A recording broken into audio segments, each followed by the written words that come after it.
আসসালামু আলাইকুম। সবাই কেমন আছেন আপুরা ভাইয়ারা? আশা করি সবাই ভালো আছেন। আমিও ভালো আছি আপনাদের দোয়া। তো আমি আজকে রান্না করছি গরুর মাংস। গরুর মাংসের সাথে আলু দিয়েছি, কারণ আজকে শুক্রবার ছিল। তো বার বলতে সবার ঘরেই ভালো মন্দ থাকে। তো আমি আজকে ভালো মন্দ রান্না করছি।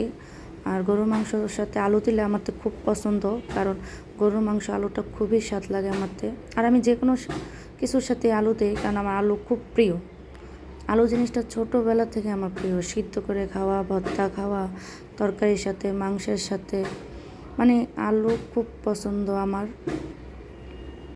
আর গরুর মাংসটা আমি বেশি নরম করি না, হালকা একটু শক্ত রাখি। কারণ গরুর মাংসটা হালকা শক্ত রাখলে চাবাইতে আমার তো ভালো লাগে। কারণ এখনই তো সময় একটু শক্ত খাওয়া, কারণ বয়স হয়ে গেলে তো আর খেতে পারবো না শক্ত, গরু মাংসই খেতে পারবো না।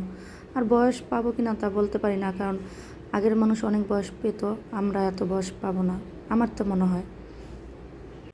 আর আমি বয়স হলে খেতে পারবো না এই কারণে বলেছি, কারণ আমার এখনই হাই প্রেশার, আমার এখনই ওষুধ খেতে হয়। তো এখন শক্তি জোরে খাই সব কিছুই, কিন্তু বয়স হলে তো আর খেতে পারবো না। আর সবাই তো আর খেতে পারবে না, কারণ যাদের লো প্রেশার তারা খেতে পারবে, আমি তো প্রেশার হাই, কারণ আমার এই বয়সে অনেক প্রেশার বেড়ে যায়। যাই হোক, আমার খানাটা আস্তে আস্তে শেষ করতেছি। তো আপনারা সবাই ভালো থাকবেন, আমার ভিডিওগুলো দেখবেন, আর মুখে রুচি আনবেন।